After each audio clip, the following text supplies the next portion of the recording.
사건의 이면을 읽고 뉴스의 맥을 짚는 방송 시사인 팟캐스트 경제인싸를 시작하겠습니다. 이제 2부를 시작할 텐데요. 경제 왜 그래 시간입니다. 그 국채 수익률과 경기 침체와 관련해서 지난주에 이제 이어서 오늘 다시 시작할 텐데요. 먼저 지난주에 우리가 이야기했던 것을 이종태 팀장님께서 다시 좀 정리해 주시죠. 예. 지난주에는 전 세계적으로 국채가 이른바 마이너스 수익률을 내는 경우가 몇 조 달러를 넘었다라는 말씀을 드렸습니다. 10조 달러였죠. 네, 10조 달러. 무슨 퀴즈 같은데. 이게 아주 짧게 제가 정리를 하면요. 국채가 마이너스 수익률이라는 것은 이 국채의 가격이 그 국채를 가짐으로써 돌려받을 수 있는 돈, 즉 만기 상환금이죠. 네. 보다 더 높아졌다라는 이야기입니다. 그렇죠. 예를 들어서 이 100만 원을 돌려받을 수 있는 국채가 현재 110만 원에 팔리고 있다라는 거죠. 그래서 그 원인은 투자자들이 이 세계 경제의 미래를 굉장히 비관적으로 보고 있기 때문에 그렇다라고 말씀을 드렸고요. 그리고 여기서 이제 이 금융 상식으로 이제 또 짧게 말씀을 드리겠는데요. 네. 예, 국채는 이 국가가 민간으로부터 돈을 빌릴 때 발행하는 채권입니다. 네. 채권이고 국채 가격은 국채에 대한 수요가 많아지면 오르고 수요가 적어지면 떨어집니다. 그리고 국채 가격이 오르면 국채 수익률은 떨어지죠. 네. 반대로 국채 가격이 떨어지면 국채 수익률은 올라갑니다. 그리고 국채 가격이 올랐다라는 것은 그 국채에 대한 수요가 많아진다는 뜻이고요. 그러니까 국채 수익률이 떨어진다. 또 심지어는 어떤 회사 있지 않습니까? 회사가 발행하는 채권, 회사채의 수익률이 떨어진다라는 것은 네. 그 나라나 그 회사 아주 잘 나가고 있다는 거고요. 그 반대로 어떤 회사의 채권 수익률이 떨어졌다. 아니 올라갔다. 급등했다. 어떤 회사가 발행한 채권의 수익률이 급등했다라는 것은 그 회사가 지금 망하기 직전이라는 이야기입니다. 그렇죠. 불안정하다. 이런 거 착각하시면 안 되겠고요. 또 하나만 더 복습을 하면요. 국채의 가격은 시중금리나 물가가 오르면은 떨어집니다. 떨어지고 또 국채 가격이 떨어지면 국채 수익률은 올라가겠죠. 그러니까 금리와 물가가 앞으로 오를 것으로 보이면 국채에 대한 수요가 떨어지고요. 네. 그렇죠. 당연히 그렇게 투자자들로서는 그렇죠. 그리고 국채 수익률은 올라가게 되어 있습니다. 근데 아무튼 오늘 하는 이야기는 아까 장영섭 팀장께서 말씀하신 IMF가 이번에 세계 경제 전망, 세계 경제 성장률 전망을 아까 일부에서 하신 말씀이죠. 낮췄는데요. 그만큼 IMF가 앞으로의 세계 경제를 안 좋게 보고 있다는 거죠. 그와 연관이 되는 주제고 그 주제를 국채의 움직임을 통해서 보는 거니까요. 사실 지난주에 제가 말씀드린 것을 한번 듣고 들어주시면 좋을 것 같습니다. 네. 이 국채와 관련해서는 차영석 팀장이 가장 이해를 못했는데 지금 복습하는 거를 알겠어요? 그러니까 이게 왜냐면 이제 가격과 금리와 이게 여러 가지 이렇게 섞여 있어가지고 이게 좀 이렇게 들으면서 이 길이 맞는가 아닌가 이렇게 좀 따져보긴 해야 돼요. 그래서 저도 약간 채권 기사나 국채 기사 관련 기사 읽을 때 좀 이렇게 머리를 약간 좀 이렇게 써야 되는 그런 어려움이 좀 있어요. 아니 근데 사실은 그게 머리를 써야 되는 게 아니라 그 사이클을 이해만 하면 금방 이해할 수 있는 그리고 거죠. 네. 이게 실제로 한번 자기가 채권이나 국채를 한번 사실 사보고 이렇게 투자를 해놓으면 사실 굉장히 이렇게 순식간에 자기 돈과 관련된 문제이기 때문에 이해를 할 텐데 제가 채권 투자나 이런 걸 안 해봐가지고 방송하겠다고 채권 투자할 수는 없잖아요. 사실 채권 투자는 아무나 하는 거 아닙니다. 그렇죠. 아무나 못합니다. 그날도 얘기했잖아요. 아무나 못한다고. 아무튼 이 이걸 이해를 하시면은 네. 아마 읽으실 수 있는 경제 신문 기사가 굉장히 많아지실 거예요. 그렇죠. 그래서 일단 이 밑줄을 쫙 꺼야 되는 게 일단은 예. 국채 가격과 국채 수익률은 반비례한다. 아, 예. 그리고 금리와 물가도 국채 가격과 반비례한다. 네. 요거를 일단은 외워두시고 일단 들어보시면 좋을 것 같습니다. 알겠습니다. 지난주에 이어서 이번 주에도 사실 이게 경제 인사를 몇 번씩 들으면서 공부하신다는 분이 있는 것처럼 이 국채를 통해서 그 경기 그리고 경제 변동을 손쉽게 읽을 수 있는 중요한 지표라는 것을 좀 염두에 두시고 두 가지 정의를 외우면서 오늘 2부를 문을 열도록 하겠습니다. 이제 우리가 이제 오늘 중요한 개념을 하나 이제 또 배워야 될 텐데요. 국채 수익률 커브란 개념을 이제 이해해야 되는 시간이 돌아왔어요. 이게 어떤 거죠, 이 커브가? 예, 지난주에는 국채 수익률이 마이너스로 들어가는 경우를 네네네. 말씀을 드렸죠. 음. 그래서 이제 그것 자체가 경기 침체의 하나의 지표가 될 수가 있다라는 네. 말씀을 드렸다면 이번에는 지난주에 그 현상은 주로 이제 유럽 예. 까지 주로 EU를 얘기했죠. 중심으로 예. 벌어지는 네, 현상이고요. 이번 주는 미국에서 벌어지는 현상입니다. 사실 이제 미국의 경기 동향이 우리에게는 또 굉장히 직접적인 영향이 있어요. 또 그래서 예, 더 중요하지 않나 싶네요. 굉장히 중요하죠. 네, 네, 네. 그래서 미국에서 이제 일어난 이른바 장단기 국채의 수익률이 역전됐다.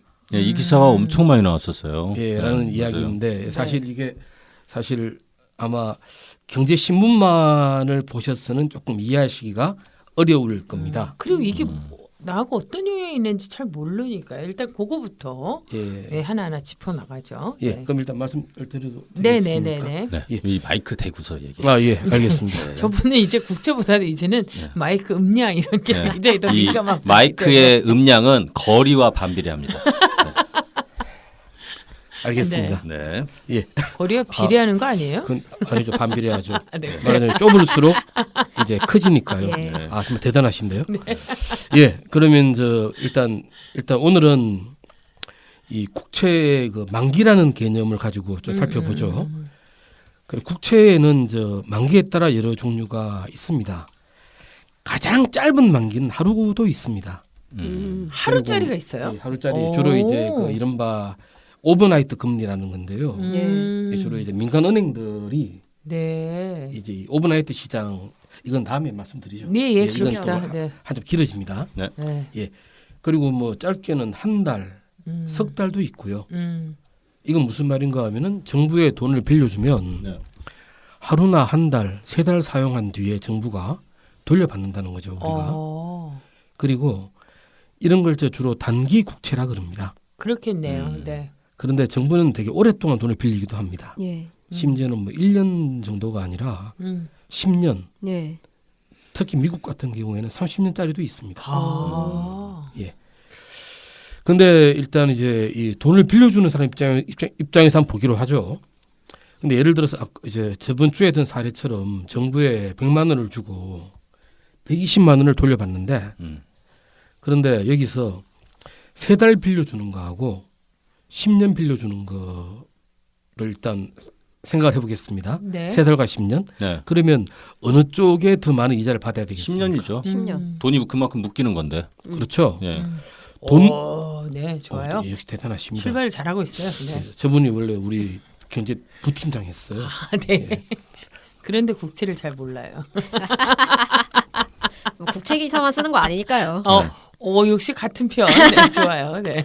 예, 맞습니다. 그러니까 돈이 묶이는 게 있고 또 한 가지는 예를 들어서 3달이면은 아까도 말씀드렸습니다만 제가 금리와 물가가 오르면은 국채 가격이 떨어진다고 말씀드렸죠. 네. 그렇죠. 예. 그런데 3달이면은 금리 물가 올라서 얼마나 오르겠습니까? 그렇죠. 그렇죠. 근데 10년이면 경우가 틀리죠. 그렇죠. 금리 물가가 올라 버릴 수도 있고 음. 그러면 난 예를 들어서 100만 원에 샀는데 국채 가격이 90만 될 수도 있는 거 아니겠습니까? 예. 오르락 내리락 할 수 네, 있겠네요. 네, 네. 네. 그리고 위험한 거죠. 그렇죠. 그래서 어떤 그런 빌려주는 사람이 리스크를 부담을 해야 되기 때문에 네. 아무래도 이 만기 국채일수록 많은 빌려주는 사람이 많은 돈을 받아야 되고 네네네. 이건 무슨 말인가 하면 아까 말씀드린 국채 수익률이 높아야 됩니다. 아, 네. 네. 그래서 음. 그렇다면은 아무래도 이 짧게 빌려준 거, 음. 단기로 빌려주는 단기 국채의 수익률은 아무래도 낮을 것이고 그렇죠. 네네네. 장기 국채의 수익률은 높아야 되겠죠. 음. 그렇죠. 예. 이제 아까 저 사회자님께서 말씀하신 이 수익률 곡선이라는 개념을 한번 생각을 해보죠. 네네. 자, 이제 우리 뭐 전부 다 초등학교 때 배운 건데요. X축에는 이제 국채들이 있습니다. 예. 가장 왼쪽에는 하루, 아, 네네네. 한 달, 오른쪽으로 가면서 한 달, 세 달, 1년, 10년, 기간. 30년으로 네, 기간. 가고 이 Y축에는 수익률이 있습니다. 네. 네. 올라갈수록 높죠. 어떻게 되겠습니까? 아무래도 수익률은 단기 국채인 경우엔 낮고 예. 장기인 경우엔 높잖아요. 예. 그럼 곡선이 어떻게 될까요? 오른쪽으로 이렇게. 갈수록 이렇게 우상향이죠, 상승 우상향. 곡선이에요. 오른쪽으로 올라가는 거죠. 네. 네, 우상향. 자, 이제 조금 말을 바꿔서 말씀을 드리면요. 이렇게 이제 올라가는데 사실 경기가 이제 사람들이 이제 예상을 할 때 네. 앞으로 경기가 좋을 거다. 경기가 좋으면은 아무래도 물가가 오르거든요. 수요가 예, 많아지니까 그렇죠. 물가가 네. 오르고 네. 또 물가가 오르다 보면은 중앙은행이 개입을 합니다. 네. 경기에 과열될까봐. 금리를 올리겠죠. 그래서 금리를 올립니다. 네. 네. 그래서 일반적으로 이제 모든 사람들은 투자자들은 좀 굉장히 좀 많은 사람들이니까 예. 주로 투자 기관들이죠. 앞으로 경기가 좋다라고 예상을 하면은 물가와 금리가 오를 것으로 봐요. 네네네. 자, 그러면은 이 사람들이 예상하는 이 미래의 채권 가격은 어떻게 되겠습니까?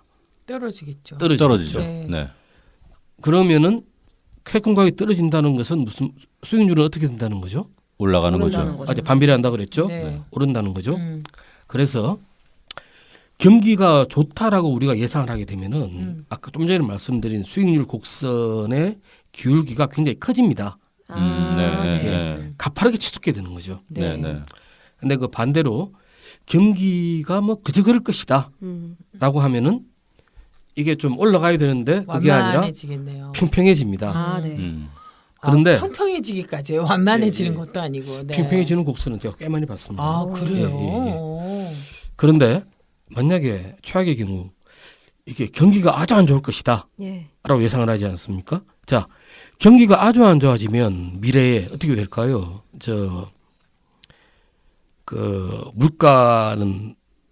물가가 심지어 떨어지는 경우도 떨어지는 있습니다. 네, 네. 그걸 디플레이션이라고 그러죠. 네. 네. 저물가. 떨어지는 경우가 있고 또 그렇게 되면 정부 입장에서는 중앙은행 입장에서는 경기가 안 좋아지니까 오히려 금리를 떨어뜨립니다. 그렇죠. 예. 예.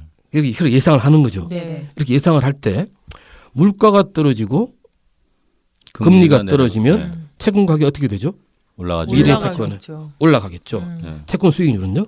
떨어지죠. 떨어지겠죠. 네. 네. 자, 이제 아시겠지만은 그렇게 되는 경우에는 이 수익률 커브가 당연히 오른쪽으로 어떻게든 조금씩 올라가야 되는데 그게 아니라 오히려 반대로 이렇게 되겠네요. 오른쪽으로 내려가는 가면서 거예요. 내려가는 네.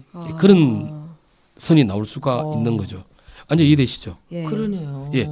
그런데 미국의 중앙은행인 연준의 경우에는 보통 이제 이거를 이제 측정을 합니다. 계속 네.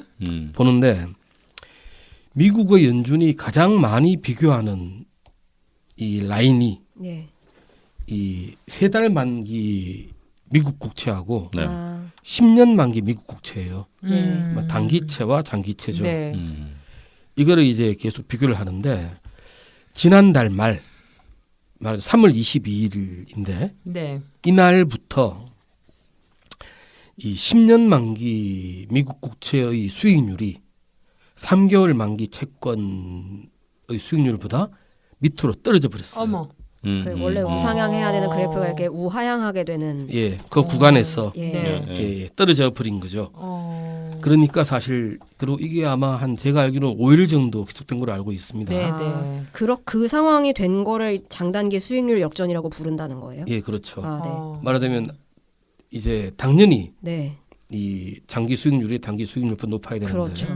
지금 좀 전에 그 경우는 3개월이라는 단기 수익률이 10년이라는 장기 수익률보다 약간 높았잖아요. 높으니까. 그렇군요. 네. 역전된 거죠. 네네. 예, 그런 현상을 말하는 겁니다. 네. 이에 따라서 사실 지난 3월 말에는 유럽의 국채 마이너스 수익률 현상과 함께 아 유럽도 그랬군요. 당시 거기서는 이제 그냥 이 장단기 수익률이 아니라 그냥 채권 중에 굉장히 많은 채권들이 마이너스 수익률을 본 거죠. 아까 말씀드린 것처럼 이 만기에 돌려받는 돈보다 네. 지금 가격이 더 비싼 채권 가격이 비싼. 그렇군요. 그런 와중에 미국에서는 수익률 커버 역전 현상이 벌어진 겁니다. 아, 네. 그러니까 이렇게 그 수익률 역전 현상이 의미하는 거는 이제 아까 얘기한 대로 뭐 경기 침체를 의미하는 건가요? 어떤 건가요? 그게 투자자들이 저 이후의 경기 전망을 매우 안 좋게 보고 있다라는 네, 아, 네. 네. 증거가 되는 거고요. 근데 이게 영향을 미치는 게 사실 어떻게 보면은 물론 제가 볼 때 금융시장이 그 역할을 잘해온 건 아닙니다. 잘해온 건 아니지만 보통 이 투자자들이 투자를 많이 해야 네. 경기가 잘 돌아가거든요. 그렇죠. 근데 은행이 뭔가 좀 사람들한테 돈을 잘 빌려줘야 예. 사람들이 그걸 가지고 사업을 하고 그렇죠. 그렇죠. 경기가 좋아질 거 아닙니까? 예. 그런 측면에서 지금 투자자들의 심리는 어떠한가 라는 게 실제로 이 엄청난 영향을 미치기 때문에 예. 실물 경기에 그래서 이게 무서운 겁니다. 아 그렇군요.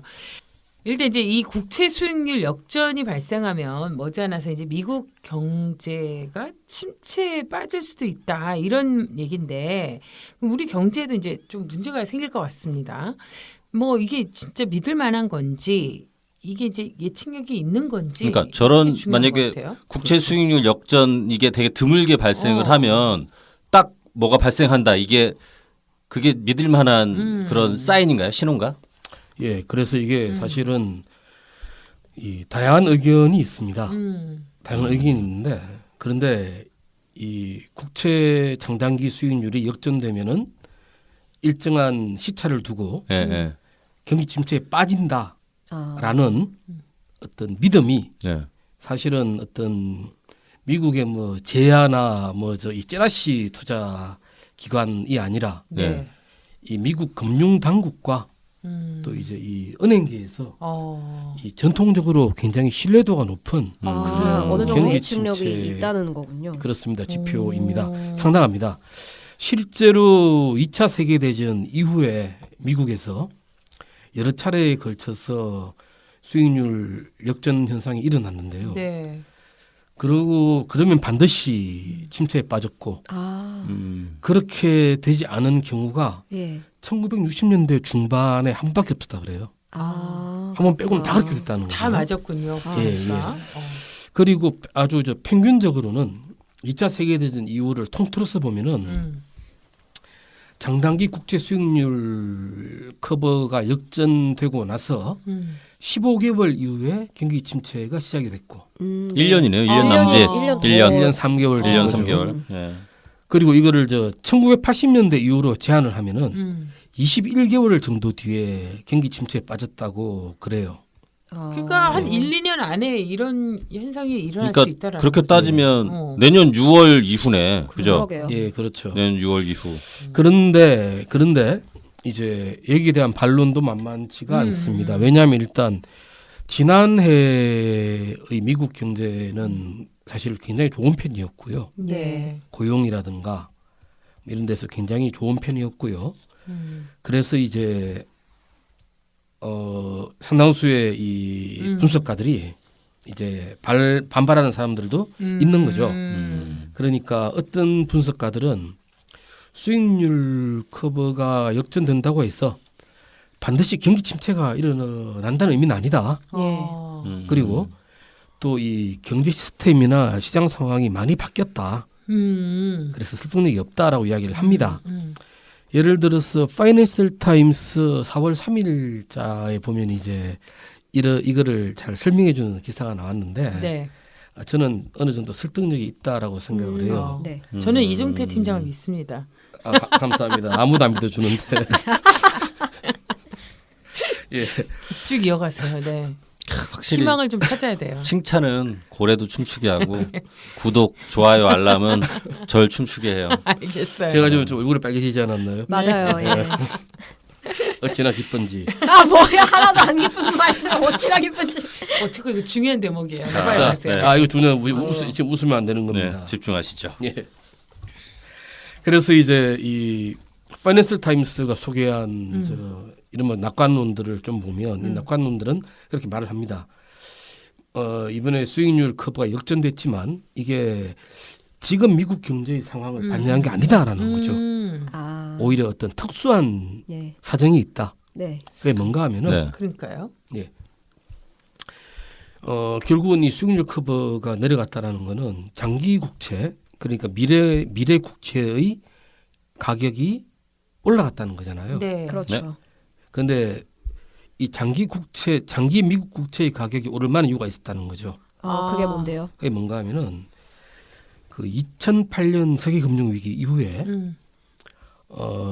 미국 지난주에도 잠시 말씀드렸습니다만 미국의 중앙은행인 연준은 물론이고 또 전 세계적으로 중앙은행들이 미국 국채를 많이 매입했습니다.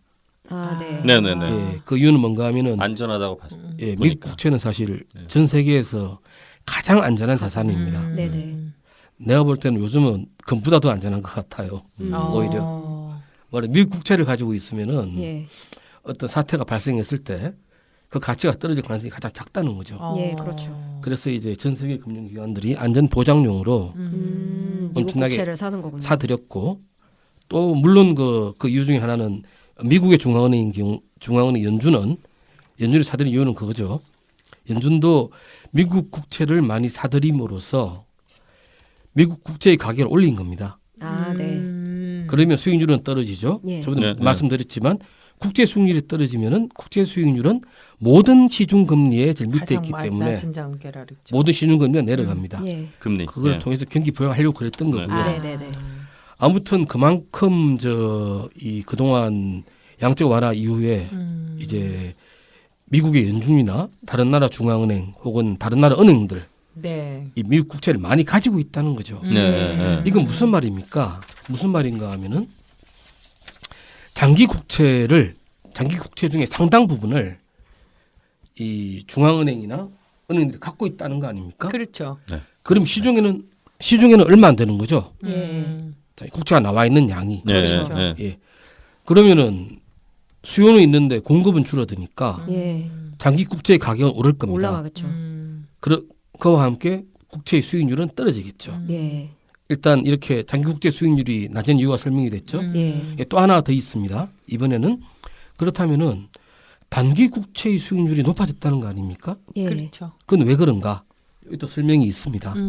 이건 뭔가 하면 사실 그 미국 트럼프 행정부가 집권하기 이전부터 예. 미국은 이 예산 적자가 굉장히 많은 나라고요. 네. 게다가 이 트럼프 집권 이후에는 대규모 인프라 투자를 하고 있습니다. 예. 그런데 그러면 예산 적자가 더 심해지는 거 아닙니까? 그렇죠. 또 이에 대해서 트럼프 행정부가 이 대대적인 그 세제 개혁을 했는데 감세를 주로 했죠. 당연히 또 이에 대해서 또 예산 적자 요인이 됩니다. 그런데 이제 결국은 이런 적자를 메우기 위해서 국채를 발행하고 있는데 예. 그게 주로 단기 국채래요. 네네네. 예를 들어 3개월물 같은 거. 예. 예. 그런데 단기 국채를 많이 발행을 하니까 미국 재무부가 이건 무슨 말입니까? 시장에 단기 국채의 공급은 늘어나겠죠. 늘어나죠. 예. 그럼 가격은 국채 가격은 떨어지죠. 수익률은 올라가죠. 올라가죠. 그러겠죠. 그러니까 그런 식으로 설명을 하는 겁니다. 어떻게 보면은 금융시장 자체에 특수한 상황이라는 거네요. 특수한 상황이 그런 만한 이유가 있었다. 네. 더욱이 이 3개월 만기 국채와 10년 만기 국채 간에 역전 현상이 벌어지긴 했지만 그런데 이 3개월 만기가 아니라 네. 2년 만기 국채하고 네. 10년 만기 국채를 비교를 해보면은 네. 이전처럼 여전히 수익률 커버가 오른쪽으로 네네네. 올라가고요. 특히 올 들어서는 그 차이가 작년보다 0.1에서 0.2% 포인트 정도 더 벌어졌다는 거예요. 예. 그래서 이제 너무 걱정하지 말자라는 이야기가 있습니다. 그러니까 2년하고 10년 만기 국채의 수익률 곡선을 비교해 보면 매우 정상적으로 그 10년 만기 국채 수익률이 높다는 거잖아요. 그렇죠. 예.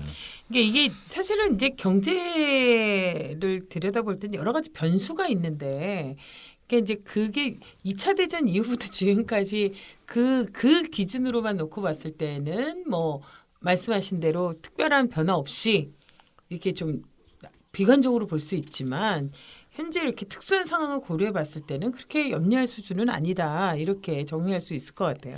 예, 그리고 저는 뭐, 여기에 굉장히 좀 믿음이 가는데요. 예, 그리고 근데 좀 더 결정적인 이야기, 네. 또 좀 다른 이야기지만 네. 이제 믿음이 가시겠죠. 근데 믿음을 이게- 가야 합니다. 그래야지 예, 막 그게 우리나라 중요합니다. 경제가 영향을 미치지 좀 덜할 것 같으니까요. 네. 근데 그와 별도로 네. 이런 주장도 있습니다. 이 장단기 수익률 역전 현상이 어떤 경기 침체의 선행 지표, 말하자면 일이 일어나면 침체가 일어난다. 어떤 선행 지표라기보다는 오히려 경기 침체의 원인일 수가 있다는 거예요. 아. 왜냐하면은 원인, 말하자면 이것 때문에 말하자면 지금까지 우리는 예를 들어서 뭐 어떤 단지 어떤 이 현상이 일어나니까 시간이 지나면 일어나더라. 네. 경험적으로. 예, 이게 아니라 예. 오히려 이 수익률 커버 역전이라는 현상이 아주 적극적으로 경기 침체를 만들어낸다는 거죠. 예를 들어서 이런 겁니다. 사실은 예를 들어서 이제 차영석 편장께서는 많이 그런 경우 많으실 것 같은데 옛날에 고딩 때나 뭐 그럴 때 고등학교 때 네. 예를 들어서 이제 시험 성적이 막 떨어지지 않습니까? 그래서 괴로운 거죠. 본인은 예. 본인은 괴로운데 뭐 친구들이나 부모님은 안 믿으니까 네. 너 같은 놈은 안 돼. 너는 공부해 봤자야. 때려치워 자식아 이런단 말입니다. 그냥 네. 째려보고 있잖아요. 왜 하필 나야. 뭐 아무튼 네, 뭐 그래서 농담일 수도 있지만 네. 그런 경우에 생각하는 거죠. 그럴 때 이제 두고 보자. 예. 공부 열심히 할 수도 있지만 그렇죠. 그와 동시에 삐뚤어질 테다. 나 그냥 안 할래 이렇게. 난 해도 안 되는 놈인가 봐. 아, 네네네. 이런 경우가 발생할 수 있거든요. 그렇죠. 그냥 포기자가 돼버리는 거죠. 예, 그런 경우에는 말하자면은 친구들이 말하는 너 어차피 안 되는 놈이다. 이게 원인이 되는 겁니다. 아, 네.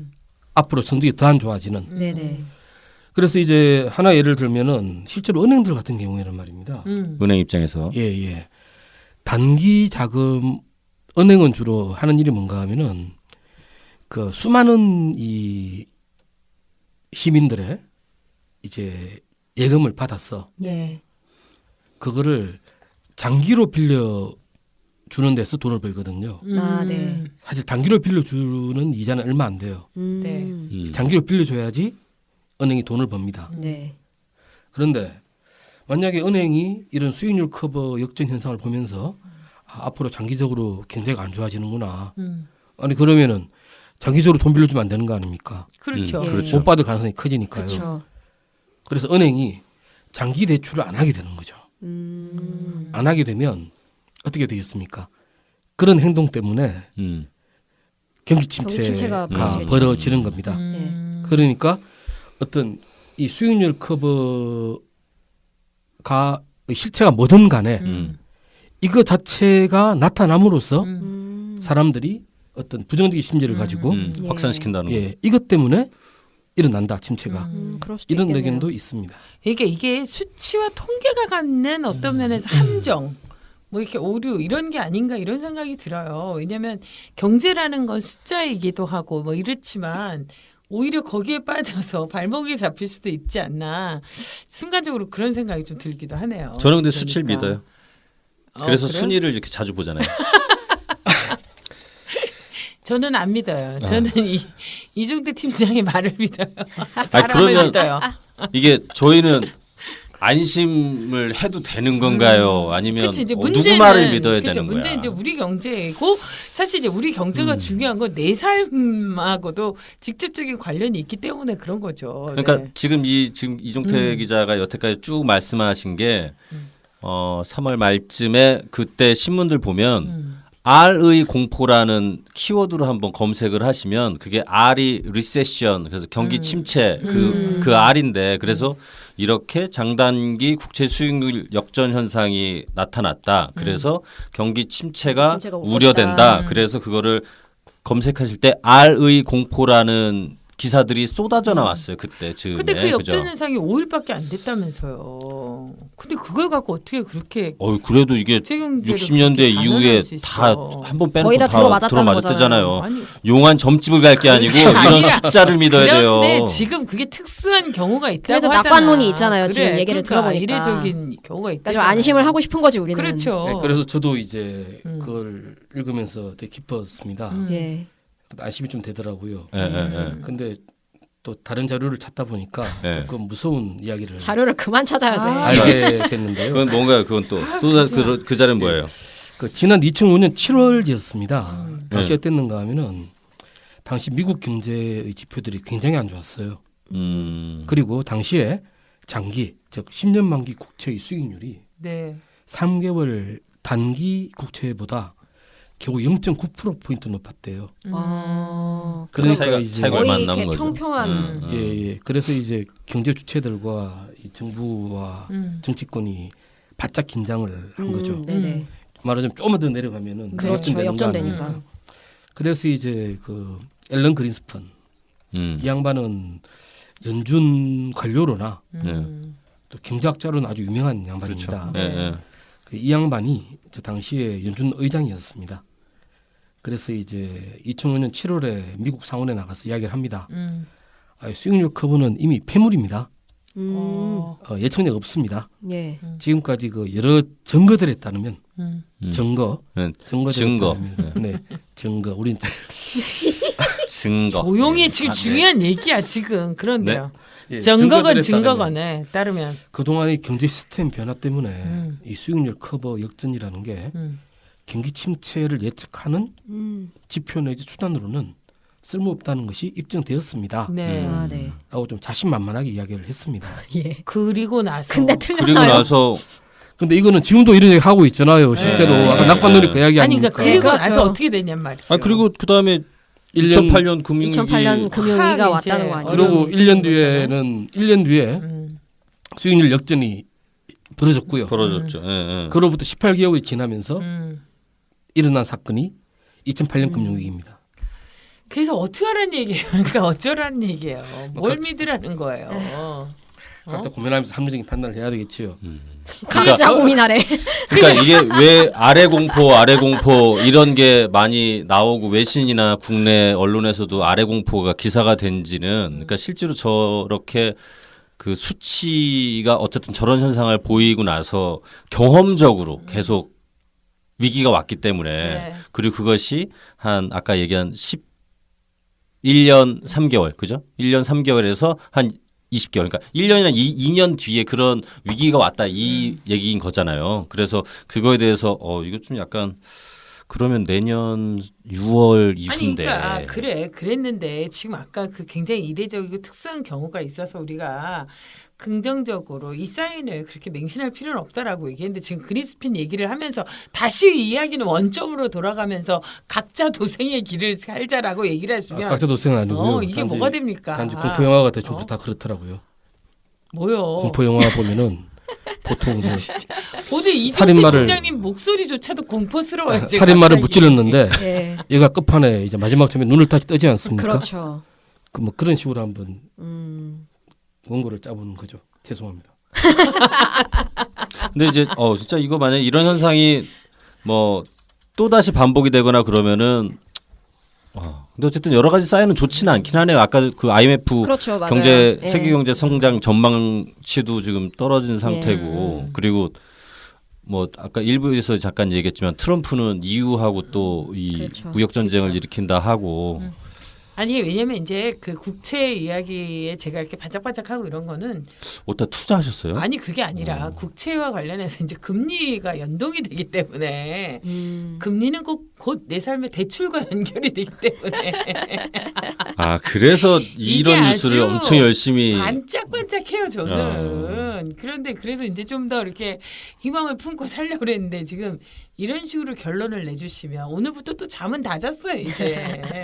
그러니까 어떻게 해야 되냐고요. 그 사실 전 세계의 모든 금융상품 중에서 사실 제일 밑에 있는 게 미국 국채로 볼 수가 있습니다. 예. 네. 그리고 그 위에 한국 국채가 있는 거죠. 국채도. 네. 그러니까 결국은 이제 예를 들어서 미국 경제가 무슨 병이 난다. 그러니까요. 그래서 미국 국채 수익률이 오른다. 음. 그러면은 당연히 한국 국채 수익률도 한국 국채도 오르고요. 그렇겠죠. 한국의 시중금리도 오르게 되는 겁니다. 음. 예. 예, 그런 어떤 위험성이 있죠. 그러니까요.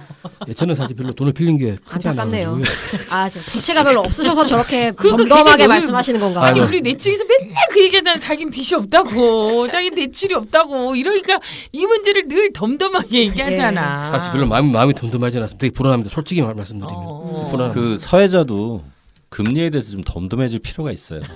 너무 이렇게 금리에 일희일비하지 마세요. 차영석 팀장도 순위에 대해서 좀 덤덤해질 필요가 있어요. 정리하시죠. 오늘은 결론은 경제 문제나 금리 순위에 대해서 조금 우리는 이렇게 덤덤해질 필요가 있다. 네. 예. 어쨌건 이제 경제를 읽는 지표 이게 중요한 이제 그 사인으로 국채에 대해서 우리가 두 주에 걸쳐서 이해를 했어요. 근데 이제 국채가 우리 어떤 그 금리라든지 이런 것과 또 굉장히 연관이 있기 때문에 국채 개념 그리고 국채가 오르고 내리는 것을 잘 이해한다면 이 경제의 상황도 우리가 좀 더 좀 읽을 수 있는 그치. 중요한 수단으로 활용할 수 있기 때문에 여러분들께서도 이 방송을 들으시면서 참고하시면 좋을 것 같습니다. 사실은 어쨌건 이제 우리가 이 어렵다라고 얘기하고 어려운 경기 상황은 다 익숙하게 알고 있지 않습니까? 근데 중요한 건 각자 대비도 해야 되고 전체적으로 또 국가가 대비해야 될 일들이 있으니까요. 그리고 저런 기사들이 저 얘기를 설명하는 기사들이 대체로 저런 부분 설명들을 건너뛰어요. 그러니까 되게 좀 읽어봐도 이게 맞아요. 무슨 말인지 모를 모르겠어요. 때가 많아요. 그래서 한번 이게 무슨 논리이고 왜 이런 건지를 좀 그런 이해를 돕기 위해서 이렇게 두 번에 걸쳐서 제가 제목을 그렇게 달았는데 그렇죠. 모르겠다 말고 일단 듣고 보자. 채권, 국채 이야기 한번 그렇죠. 이렇게 그러면 좀 경제 제가- 기사 읽는데 도움이 되실 겁니다. 제가 나 노력했습니다. 아, 예, 진짜 좋아요. 설명을 네. 잘해주셨어요. 아니 예. 근데 이게 보면 이종태 팀장님하고 경제 인싸를 진행하면서 뭔가 이렇게 제가 안목이 좀 이렇게 넓혀지는 것 같고 경제에 대해서 좀 뭔가 이렇게 알게 되는 것 같은 느낌이 그것이 들어요. 제가 송구스럽습니다. 저는 좀 조련당하는 느낌이 드는데. 그래요. 막 아니 그래도 이런 조련은 좋은 거죠. 네. 배우게 되니까. 여기 네. 보이시죠? 저 아, 이종태 기자가 쓰시는 그 안경 닦는 수건입니다. 이렇게 5만 원짜리 이렇게 그래요. 써 있는. 정말 믿음직스럽지 않습니까? 그렇습니다. 5만 원짜리 많으면 좋겠습니다. 5만 원으로 아주 안경을 닦을 아주 휴지 조각 같이 쓰는 거죠. 5만 원을. 그래요. 잘 배웠습니다. 돈 예. 알기를 휴지같이 알고 있는 우리 이종태 팀장님의 경제 인싸. 정말 시간이 갈수록 흥미진진해지고요. 또 알면 알수록 뭔가 이렇게 더 넓은 세상을 볼 수 있는 눈을 키워주는 것 같습니다. 경제 인싸의 문이 활짝 열려 있고 보니까 이 경제 인싸는 늘 듣는 분들 매니아층인 매니아층이에요. 것 같아요. 예, 맞아요. 예. 예. 그래서 그 많은 분들이 더 관심을 갖고 있으니까요. 늘 이야기하지만 그 관심 있는 것도 알고 싶은 내용이 있으면 제보를 주시거나 또 이렇게 댓글 남겨주시면 이종태 팀장님께서 성실하게 그러니까 말입니다. 말하자면. 말하자면 뭐 이런 걸로 이렇게 예컨대 잘 풀어주실 수 있을 거라고 생각합니다. 오늘도 함께해 주신 세 분께 다시 한번 감사드리고요. 여러분 마지막으로 언제나 제가 늘 당부드리죠. 시사인 안에 이렇게 그 발로 뛰는 이종태 팀장님 또 차영석 기자님 윤현선 에디터의 숨결이 녹아 있습니다. 시사인도 정기 구독 꼭 해주시고요. 우리 시사인 팟캐스트 경제인싸 그리고 시사인싸 함께해 주시면서 좋아요 구독 알람 꼭 잊지 않고 해주시면 좋겠습니다. 안 됐더라도 다운은 좀 받아주세요. 순위에 덤덤하라고 말했잖아요. 말래매. 그래요. 이웃 간에 그리고 동료 간에 친인척 간에 다운로드. 친인척. 다운로드에 그 뭐라 그럴까요? 그거 뭐지? 그거 다단계화 이런 거. 진짜. 경제적이지 않아요? 그거? 다음에 다단계도 한번 합시다. 네, 오늘도 함께해 주신 세 분 고맙습니다. 고맙습니다. 네.